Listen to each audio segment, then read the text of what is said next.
اعوذ باللہ من الشیطان الرجیم، بسم اللہ الرحمن الرحیم۔ یا ایہا الذین آمنوا اذا لقیتم فئۃ فاثبتوا واذکروا اللہ کثیرا لعلکم تفلحون۔ واطیعوا اللہ ورسولہ ولا تنازعوا فتفشلوا وتذہب ریحکم واصبروا ان اللہ مع الصابرین۔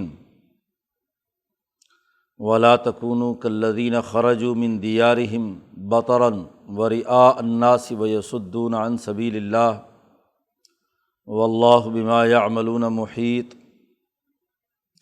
وَإِذ زَيَّنَ لَهُمُ الشَّيْطَانُ أَعْمَالَهُمْ وَقَالَ لَا غَالِبَ لَكُمُ الْيَوْمَ مِنَ النَّاسِ وَإِنِّي جَارٌ لَكُمْ فَلَمَّا تَرَاءَتِ الْفِئَتَانِ نَكَصَ عَلَىٰ عَقِبَيْهِ وَقَالَ إِنِّي بَرِيءٌ مِّنكُمْ إِنِّي أَرَىٰ مَا لَا تَرَوْنَ إِنِّي أَخَافُ اللَّهَ وَاللَّهُ شَدِيدُ الْعِقَابِ۔ صدق اللہ العظیم۔ سورۃ الانفال کا یہ رکوع ہے۔ گزشتہ 7 اصول قرآن حکیم نے بیان کیے ہیں جو مسلمان جماعت کے داخلی نظام کی مضبوطی اور بہتری کے لیے ہیں۔ غزوہ بدر کے موقع پر جو نئے چیلنجز جماعت کو درپیش ہوئے تھے، اس حوالے سے قرآن حکیم نے بنیادی اصول اور احکامات جاری کیے ہیں کہ یہ جماعت اپنے داخلی نظام کو کتنا اور کیسے مضبوط بنا سکتی ہے، اور دشمن کے مقابلے میں اسے جد وجہد کا راستہ اختیار کرنا، انسانیت دشمن رویوں سے نہ صرف خود بچنا بلکہ پوری انسانیت کو بچانا اس کی ذمہ داری ہے۔ یہاں یہ 8واں اصول بیان کیا جا رہا ہے کہ اے ایمان والو، جب تمہارا دشمن سے پالا پڑے، دشمن کے ساتھ بھیڑو یا لڑائی لڑو، مقابلہ ہو تمہارا، تو اس وقت فاثبتوا، ثابت قدم رہو۔ دشمن کے مقابلے میں ثابت قدمی بنیادی اصولوں میں سے ہے۔ جب یہ بات طے ہو گئی کہ انسانیت کی دشمن جماعت کون سی ہے، تمہاری دشمن کون ہے، تو اپنے دشمن کو دشمن سمجھنا اور دشمن کے مقابلے میں ڈٹ جانا، یہ بڑی اہمیت رکھتا ہے۔ دشمن کے خلاف میدان جنگ میں روگردانی کرنا، لڑائی چھڑ جانے کے بعد لڑائی سے منہ موڑنا، دراصل اپنی گردن کٹانا ہے، اپنے آپ کو نقصان پہنچانا ہے۔ جب ایک دفعہ معاملہ شروع ہو گیا ہے، مقابلہ ہے، تو فاثبتوا، ثابت قدم رہو۔ اور ثابت قدمی کا طریقہ بیان کیا گیا، واذکروا اللہ کثیرا، اللہ کا ذکر کثرت سے کرو۔ مسلمان جماعت اللہ کے دین کے غلبے کے لیے ہے، جیسا کہ پیچھے گزرا تھا کہ ان سے قتال اور لڑائی اس وقت تک جاری رکھو جب تک دنیا سے فتنہ و فساد ختم نہ ہو جائے اور پورا کا پورا دین اللہ کا نہ ہو جائے۔ تو جب اللہ کے دین کو اور اس کے سسٹم کو غالب کرنے کے لیے تم میدان میں نکلے ہو، اور فتنے اور فساد کو ختم کرنے کے لیے، تو جس کی جماعت ہے اس کا نام بلند کرو، اللہ کا ذکر کرو کثرت سے۔ حضرت اقدس گنگوہی رحمۃ اللہ علیہ فرماتے ہیں کہ یہ ذکر ایک ایسی عبادت ہے کہ یہ ہر لمحے ہے، حتیٰ کہ میدان جنگ میں جہاں دشمن سے پالا پڑا ہوا ہے، وہاں بھی کہا گیا ہے یہاں کہ جیسے دشمن کے مقابلے کی حالت میں ہو تو تمہاری زبان سے یا قلب سے اللہ کا ذکر جاری رہے۔ ثابت قدمی اسی سے پیدا ہوتی ہے۔ آدمی کا دل حرکت پذیر رہتا ہے، ادھر ادھر کے خیالات اور واہمے آتے ہیں، تبھی کمزوری کا اظہار کہیں کہیں ہو جاتا ہے۔ تو ایسے وقت میں دل کو اللہ کے ساتھ باندھ لینا یہ اس کی مضبوطی کا سبب بنتا ہے۔ کوئی چیز کھونٹے سے بندھی ہوئی ہو، قلعہ جس کا مضبوط ہو، وہ ثابت قدم رہتی ہے، اور اگر وہ اپنے مرکز سے، محور سے ادھر ادھر ہل جائے، وہ ادھر ادھر اپنی اصل جگہ چھوڑ دے، تو تمام چیزیں ڈسٹرب ہو جاتی ہیں۔ آپ نے اپنا محور چھوڑ دیا تو ساری ڈائمنشنز خراب ہو جاتی ہیں، اس کی جتنی بھی پیمائشیں ہیں وہ بھی ڈسٹرب ہوں گی۔ زیرو پوائنٹ جو جس کے ساتھ، جس کی اساس پر آپ آگے بڑھے ہیں، اس کو مضبوطی سے پکڑنا ہے، اور وہ پوائنٹ اللہ کے ساتھ تمہارا تعلق ہے۔ تمہارے دل، دماغ اور نفس، قلب، نفس اور عقل وہ اللہ کے ذکر کے ساتھ بندھے ہوئے ہیں، تو جتنا بھی ذکر کر سکتے ہو، کیونکہ جب ذکر کرو گے تو شیطان بھاگے گا۔ جی، جیسا کہ حدیث میں آیا کہ شیطان انسان کے دل کو اپنے منہ میں لقمہ بنا کر بیٹھا رہتا ہے، وسوسے خیالات ڈالتا ہے، بزدلی پیدا کرتا ہے، طرح طرح کے اس کے اندر خیالات پیدا کر کے اس کو اپنی جگہ سے ہٹانا چاہتا ہے۔ لیکن جب انسان اللہ کا نام لیتا ہے، دل سے جب اللہ کی ذکر کی عادت بنتی ہے تو وہ چھوڑ کر بھاگ جاتا ہے۔ تو شیطانی جماعت کا مقابلہ کرنے کا ایک ہی راستہ ہے کہ اللہ کے ساتھ اپنے قلب کا سچا تعلق قائم کر لیا جائے، جتنی بھی کثرت سے ہو سکے۔ تو کہا کہ جب بھی دشمن سے مقابلہ ہو، صبر اور ثابت قدمی کا ذکر تو پیچھے بھی آیا تھا ایک اصول میں، لیکن یہاں اضافہ ہے کہ اللہ کا ذکر کثرت سے کرنا۔ گویا کہ یہ 8واں اصول ذکر الہی کی کثرت ہے، اور اسی کی اساس پر کہا لعلکم تفلحون، تاکہ تم کامیاب ہو۔ فلاح یعنی بقا اسی میں ہے کہ آدمی نے جو کھونٹا پکڑ لیا، جس ذات باری تعالیٰ سے دل کا تعلق قائم ہو گیا، اب اس کو مضبوطی سے پکڑے، اس کے بارے میں کسی قسم کے ابہام اور مخمصے سے دوچار نہ ہو۔ تو یہ بڑا بنیادی اساسی اصول بیان کیا ہے۔ اسی لیے احد کے موقع پر جب بظاہر وہ 50 سواروں کے جگہ چھوڑنے کے نتیجے میں وقتی شکست کا مظاہرہ ہوا تھا، تو ابو سفیان اور اس کے لشکر نے حضور صلی اللہ علیہ وسلم کا پتہ کیا، پھر حضرت ابو بکر کا پتہ کیا، اور پھر جب جواب حکمت عملی کی وجہ سے نہیں آیا، حضور صلی اللہ علیہ وسلم کی حکمت عملی کی وجہ سے، تو اس نے اپنے بتوں کے بلندی کا اعلان کیا کہ حبل اکبر، لات اکبر وغیرہ وغیرہ، اس کی بلندی کا اعلان کیا۔ تو نبی اکرم صلی اللہ علیہ وسلم نے فرمایا تم کہو اللہ اکبر۔ تو یہ نعرہ لگوایا مقابلے پر ان بتوں کے۔ تو جتنا کثرت سے اللہ کا ذکر کرو گے، اللہ کی سربلندی اور بڑائی کا اعلان کرو گے، اتنا ہی کیا ہے تمہارے لیے ثابت قدمی ہوگی۔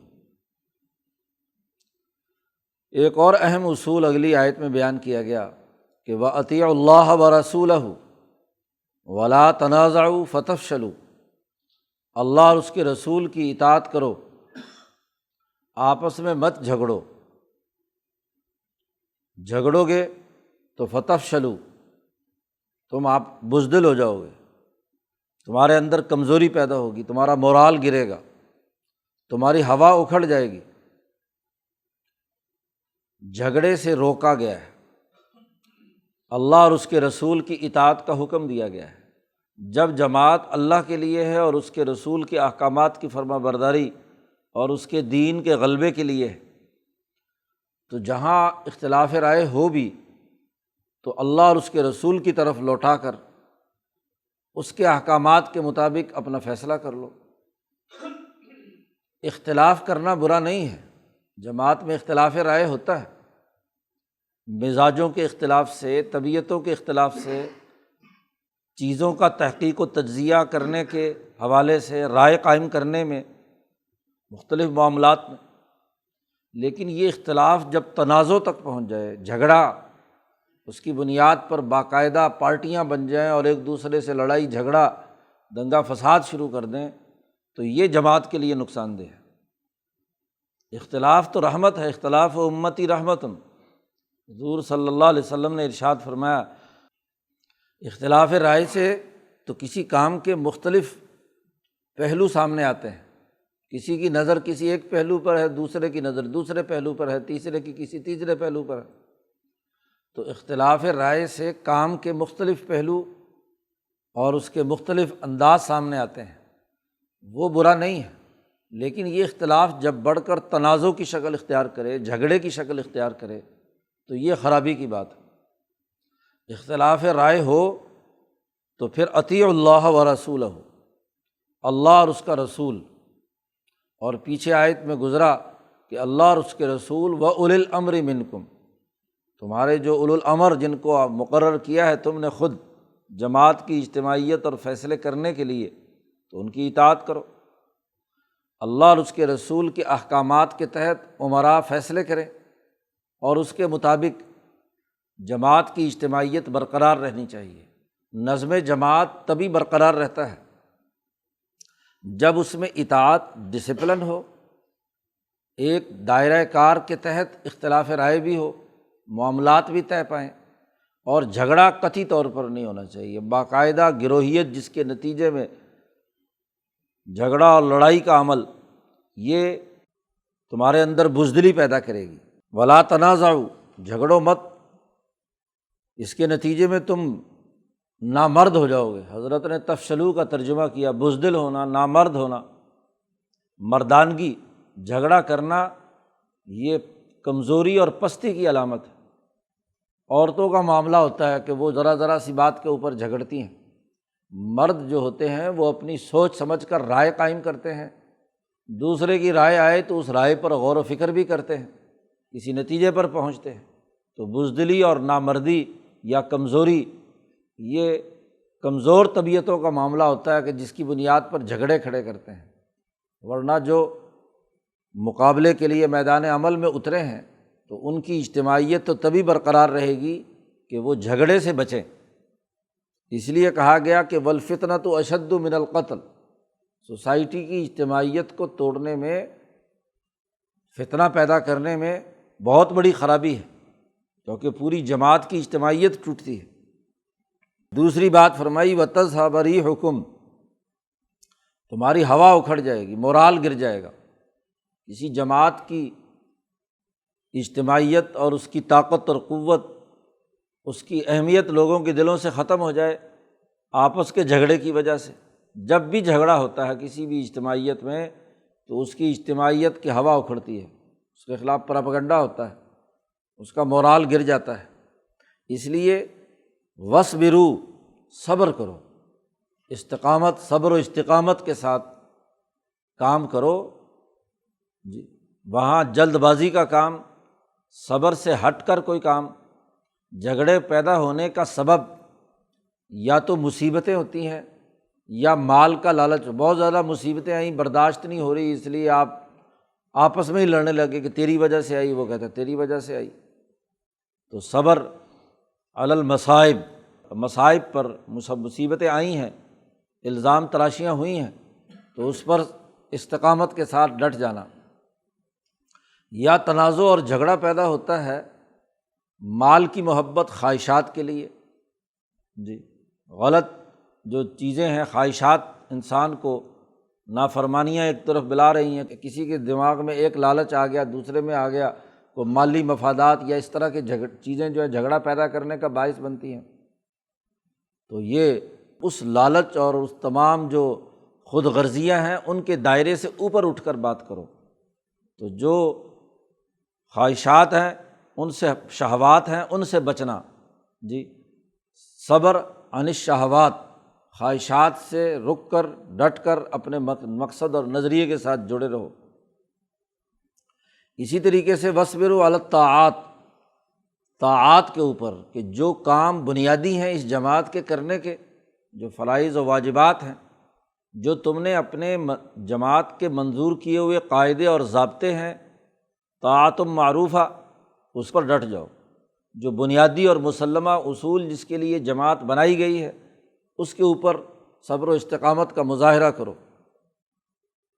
تو جھگڑے کے مقابلہ کرنے کا طریقہ یہ ہے کہ یہ جو تینوں چیزیں جو جھگڑا پیدا کرنے کا باعث بنتی ہیں، جب انہیں چھوڑ دیا جائے، اپنے منظور کیے ہوئے قاعدوں کو خود ہی چھوڑ دیا جائے، اپنے اجتماعی فیصلوں کی خود روگردانی کی جائے، تو ظاہر ہے جھگڑا پیدا ہوگا۔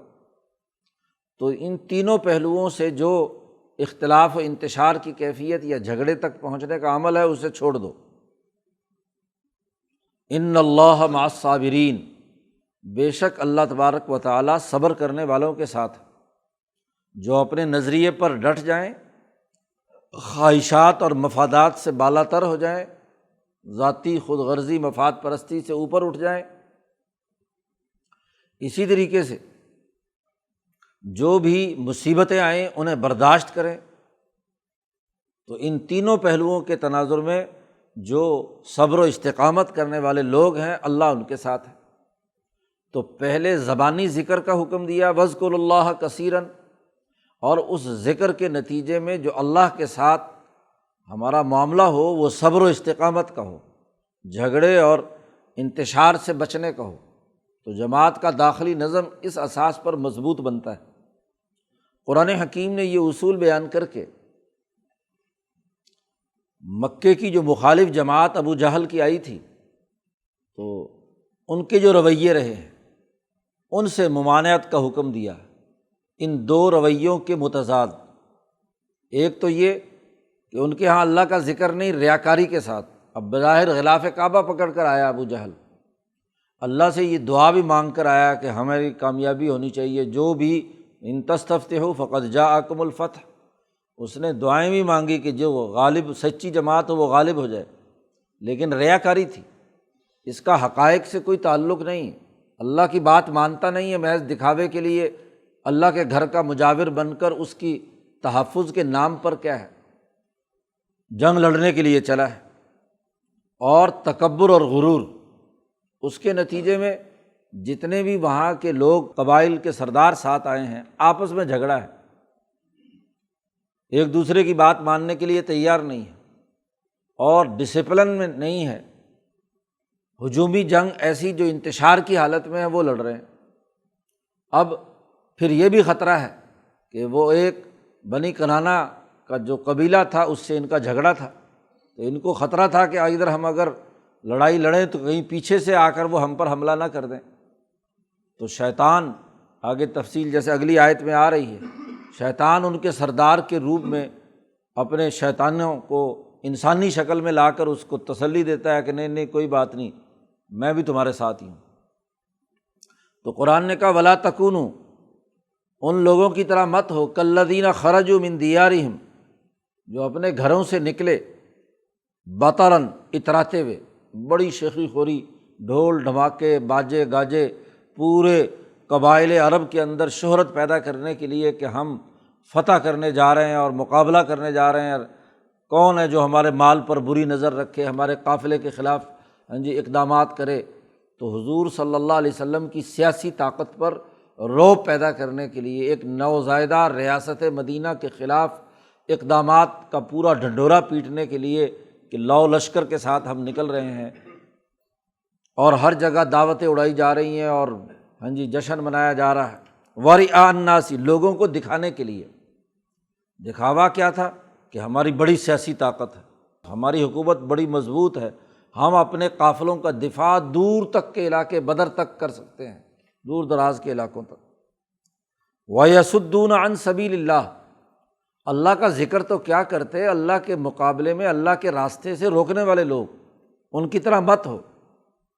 جب بھی جھگڑا پیدا ہوتا ہے تو لوگ اللہ کے راستے سے دور چلے جاتے ہیں، اللہ والے ہی خود جھگڑنے لگیں، اللہ کے نام پر ہی لڑائی پیدا کر رہے ہیں، تو اس کے نتیجے میں اللہ کے قریب کون آئے گا؟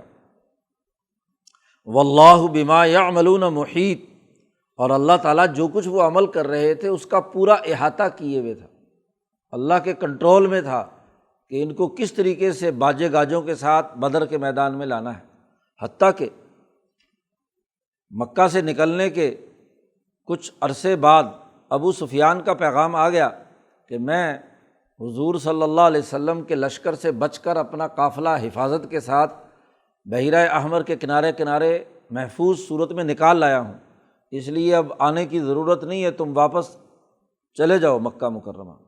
تو ابو جہل نے بڑے تکبر اور غرور سے کہا کہ نہیں، ہم مقابلے کے لیے نکلیں گے اور بدر پہنچ کر جشن آزادی منائیں گے، خوشی منائیں گے اس بات کی کہ ہمارے محض مکہ سے نکلنے کے رعب میں ہی وہ مسلمان جماعت نے قافلے کا رخ نہیں کیا اور یہ جماعت ابو سفیان کا قافلہ بچ کر نکل آیا۔ تو گویا کہ تکبر اور غرور اور اترانہ شیخ خوری یہ کہ وہاں جا کر جشن منائیں گے۔ چنانچہ پروگرام یہی تھا کہ بدر میں اچھی جگہ پر ٹھہریں گے، وہاں کچھ عرصہ بھنگڑے شنگڑے ڈالیں گے۔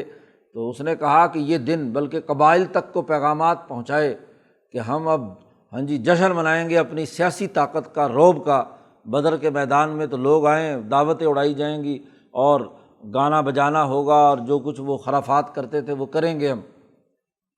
تو بدر کا مقام خود وہ اپنے لیے طے کر رہے ہیں کہ وہاں پہنچ کر ہم یہ حرکت کریں گے۔ نبی اکرم صلی اللہ علیہ وسلم کو جب پتہ چلا تو حضور صلی اللہ علیہ وسلم بعد میں بدر پہنچے۔ تو اللہ تعالیٰ ان کے تمام کاموں کی نگرانی کر رہا تھا، اس کے احاطے میں تھے کہ یہ کچھ آگے پیچھے کہیں، تو سب تکبر اور غرور اور شیخ و خوری سے وہاں پہنچے۔ اور اس پہنچانے میں بھی شیطان کا کردار ہے۔ آپس میں جو لوگ تھے وہ ڈر رہے تھے، حتیٰ کہ وہ امیہ ابن خلف جس کو ان کے دوست سعد نے یہ بات کہی تھی، سعد ابن معاذ نے، جب وہ وہاں عمرے کے لیے گئے تھے کہ حضور صلی اللہ علیہ وسلم نے فرمایا کہ تم اور فلاں فلاں فلاں فلاں سردار جو ہیں وہ صحرا کے اندر قتل کیے جائیں گے۔ تو انہیں پختہ یقین تھا جن لوگوں کو، اس نے جا کر بیوی سے بھی کہا کہ وہ یسربی جو میرا دوست آیا ہے وہ کہتا ہے کہ تمہیں قتل کیا جائے گا، محمد صلی اللہ علیہ وسلم نے فرمایا ہے۔ تو دل سے تو جانتے تھے کہ حضور سچے نبی ہیں، ان کی پیشین گوئی جھوٹی نہیں ہو سکتی، تو خطرہ تھا۔ ادھر ادھر بھاگنے کی سب لوگ کوشش کرتے تھے، لیکن شیطان ان کو گھیر کر لا رہا تھا۔ قرآن نے اس کا تذکرہ کیا، وَإِذْ زَيَّنَ لَهُمُ الشَّيْطَانُ أَعْمَالَهُمْ، شیطان نے ان کے لیے ان کے اعمال کو خوبصورت بنا کر پیش کیا، مزین کر دیا۔ اعمال برے کر رہے ہیں اور برے اعمال کو اچھا سمجھ کر خوبصورتی کے ساتھ سر انجام دینے کے لیے شیطان ان کے سامنے خوشنمائی کے ساتھ آتا ہے۔ اور وقال، اور ان کو بڑھاوا دینے کے لیے کہتا ہے، لا غالب لکم اليوم من الناس، آج کے دن تمہارے مقابلے میں کوئی انسان نہیں ٹھہر سکتا۔ یہ 1000 کی طاقت ہے، اتنا اسلحہ ہے، اتنی طاقت اور قوت ہے، اتنے بڑے دلیر بہادر اور بڑے بڑے سردار موجود ہیں، سپہ سالار ہیں، تو اتنے بہادروں کے مقابلے میں آج دنیا کی کون سی طاقت تمہارا مقابلہ کرے گی؟ تو ان کو مزید ان کے اندر خوشی، اتراہٹ، تکبر اور غرور پیدا کرنے کے لیے شیطان نے یہ حرکت کی اور کہا پریشان مت ہو، وَإِنِّي جَارٌ لَكُمْ، میں تمہارا حمایتی ہوں، میں تمہاری حمایت کروں گا۔ سراقہ ابن مالک جو بنی کنانہ کا سردار تھا، اس کی شکل اختیار کی اور اس کے ساتھ کنانہ بنو کنانہ کے جو لوگ تھے ان کی طرح باقی سارے شتونگڑے اور جنات اس کے ساتھ انسانی شکل میں آ کر باقاعدہ ابو جہل کا ہاتھ پکڑ کر اس کو بانس پر چڑھایا، بڑے غرور اور تکبر کے ساتھ کہ تمہارا مقابلہ کون کرے گا؟ آج تو لا غالب لکم اليوم، تم کوئی غالب نہیں آ سکتا تم پر، وَإِنِّي جَارٌ لَكُمْ، میں تمہارا حمایتی ہوں، میں تمہارے ساتھ ہوں۔ تو اب جس قبیلے سے انہیں خطرہ تھا، اس قبیلے کا سردار بھی آ کر ابو جہل کا ہاتھ پکڑ کے ساتھ کہتا ہے کہ ٹھیک ہے جی۔ اب ہاتھ پکڑ کر ابو جہل کا ساتھ لے کر آیا بدر کے میدان میں۔ قرآن کہتا ہے فلما تراءت الفئتان، جب آمنے سامنے ہوئی دونوں جماعتیں بدر کے موقع پر، نبی اکرم صلی اللہ علیہ وسلم کی اور کفر کی یہ جماعت، اور وہاں حضور کی جماعت کی حمایت اور اس کا ڈسپلن اور اس کا نظم و ضبط اور حضور کی ہمت عالیہ کی جو طاقت اور قوت تھی، جب شیطان نے اس کو دیکھا تو نکص علی عقبیہ، ابو جہل کا ہاتھ چھڑا کر بھاگا جا رہا ہے۔ تو ابو جہل کہتا ہے تم تو کہتے تھے کوئی غلبہ نہیں، کہاں بھاگے جا رہے ہو؟ یہ تو بڑی دغا کی تم نے، بنو کنانہ کا سردار سمجھ رہا تھا نا وہ تو، کہ عین موقع پہ اب لڑائی کا موقع ہوا ہے تو اب ہاتھ چھڑا کر بھاگے جا رہے ہو، نکص علی عقبیہ۔ اور جب کچھ دور چلا گیا اور ابو جہل نے اس کو برا بھلا کہا تو قال، شیطان کہنے لگا انی بریء منکم، میں تمہارے سے برات کا اعلان کرتا ہوں، میرا تمہارا کوئی تعلق نہیں، تم جانو تمہارا کام۔ انی ارا ما لا ترون، میں جو چیزیں دیکھ رہا ہوں جو تم نہیں دیکھ رہے۔ فرشتے اترتے جب اس نے دیکھے، اور نبی اکرم صلی اللہ علیہ وسلم کا ڈسپلن اور نظم و ضبط اور جماعت کی اجتماعی طاقت، آپ کے قلب اطہر کی جو ہمت اور توجہ ہے، اس کو جب اس نے ملاحظہ کیا کہ ملائے اعلیٰ کی قوتیں آپ صلی اللہ علیہ وسلم کے قلب اطہر پر ہیں، اور تمام فرشتے آپ کے مدد کے لیے، نصرت کے لیے اللہ کی طرف سے پہنچ چکے ہیں، تو جنات کو تو فرشتے نظر آتے ہیں، تو جب ابلیس نے جب دیکھا یہ لشکر اترتے ہوئے تو کہنے لگا انی ارا، میں وہ لشکر دیکھ رہا ہوں جو ما لا ترون، تم نہیں دیکھ رہے۔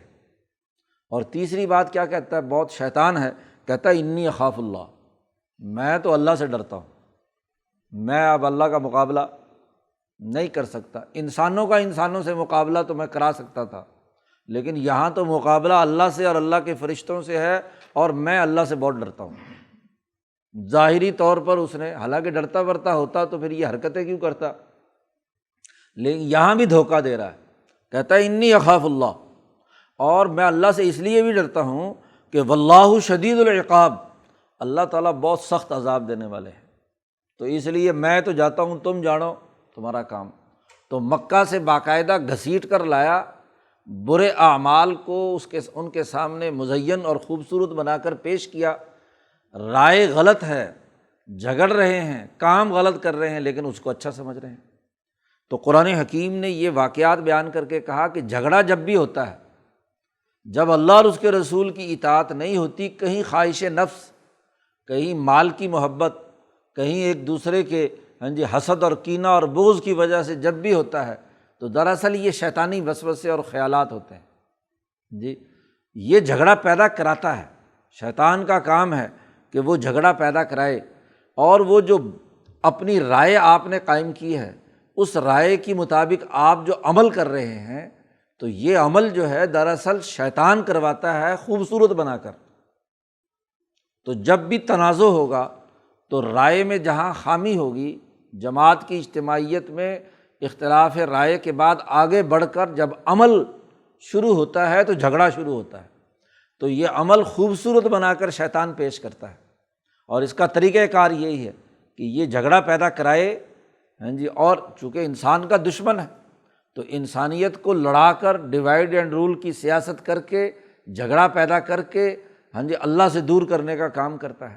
تو چونکہ اصول بیان کیا تھا کہ جھگڑنا نہیں ہے، لا تنازعوا، اور ان لوگوں کی طرح نہیں ہونا جن لوگوں کا معاملہ یہ ہوا کہ ان کے سامنے ان کے غلط اعمال کو خوبصورت بنا کر پیش کر دیا۔ تو جھگڑے اور لڑائی میں اور میدان عمل میں جب پارٹیاں اترتی ہیں تو وہاں اپنے اپنے عمل کو اچھا سمجھ رہی ہوتی ہیں، اس کی خوبصورتی ان کے دماغ میں ہوتی ہے۔ تو حقائق کی بنیاد پر اعمال کا تجزیہ کرنا چاہیے، نہ کہ خواہشات اور مفادات اور محض شیطان کے وسوسے اور خیالات سے جو چیزیں مزین ہو کر جن کا حقیقت سے کوئی تعلق نہیں، دھوکہ نکلتا ہے وہ، تو ایسے کام نہیں کرنے چاہیے۔ تو یہ دو اصول اس رکوع میں بیان کر دیے، ایک تو جھگڑے سے بچنا، کیونکہ یہ جماعت کی اجتماعیت کو توڑتا ہے، بزدل بناتا ہے، نامرد بناتا ہے، اور ہوا اکھڑ جاتی ہے۔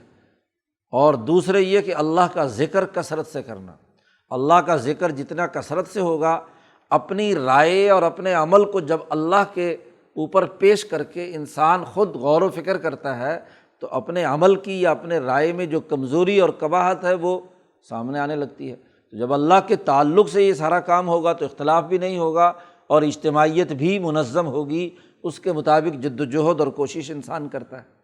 یہاں قرآن حکیم نے ان دونوں اصولوں کو سمجھانے کے لیے جو مکے کے مشرک ابو جہل کا جو کردار بدر کے موقع پر تھا، اس کا منظرنامہ کھینچ کر کہا لا تکونوا کالذین، ان کی طرح مت ہو۔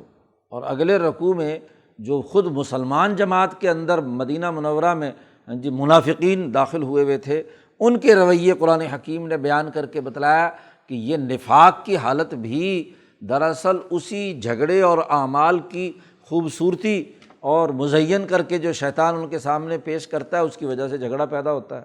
تو اگلے رکوع میں اس کی تفصیلات بیان کی گئی ہیں۔ اللہ تعالیٰ ہمیں قرآن حکیم کو سمجھنے اور اس پر عمل کرنے کی توفیق عطا فرمائے۔ اللہم صل۔